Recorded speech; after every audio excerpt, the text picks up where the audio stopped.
Hi everyone, welcome back to IHMN550, Consumers and Producers of Research.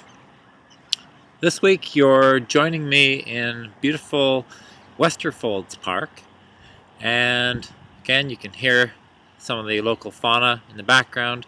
You can probably also hear some of the road noise because this park is actually just about a 5-minute drive from our house, but it's enormous. And it's a nice green space for locals to use. Anyways, terrific all of the feedback and all the comments that you guys are making regarding the readings, and nice to see kind of the balance of the pros and cons of what you guys are reading. As well, as you might know, if there's some of these readings that you don't actually like, please let me know, whether or not in the forum or personally, because I do change some of these readings based on your feedback. Okay, so please let me know about that sort of stuff. As to your assignments and the work, start thinking now about what you guys are going to do for your project and for your assignments, because again, you know, this course will fly by quickly and I want you guys moving along on it. All right? So, this week, looking at developing your research question and research proposal. Probably one of the toughest parts about doing a research proposal is developing a good question and determining what specifically your research purposes are, what you're going to need to do to accomplish things, and what you're hoping to achieve at the end of it. Okay?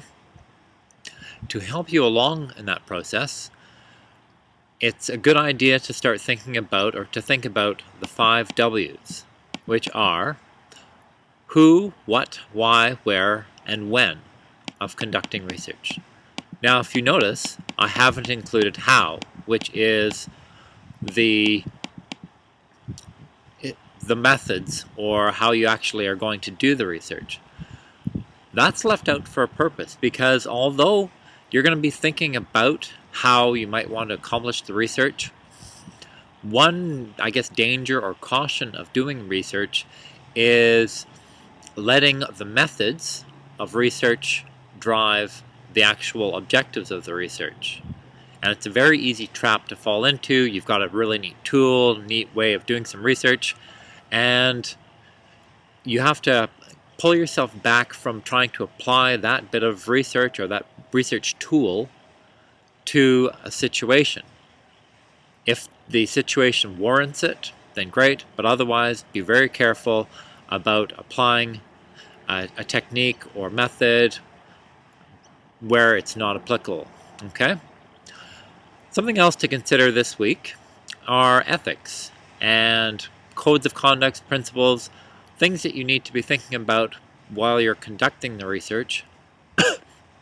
And for any of you conducting research on people within Royal Roads or in lots of other situations, you will quite often have to deal with and work with an ethics review panel, ethics review board, that will help to guide and make sure that what you're doing is ethically correct and not crossing any ethical boundaries. Okay, so those of you that might be doing some research on people, keep that in mind. You will likely have to get ethics approval before you actually go ahead with your research. Okay, just something for you to think about.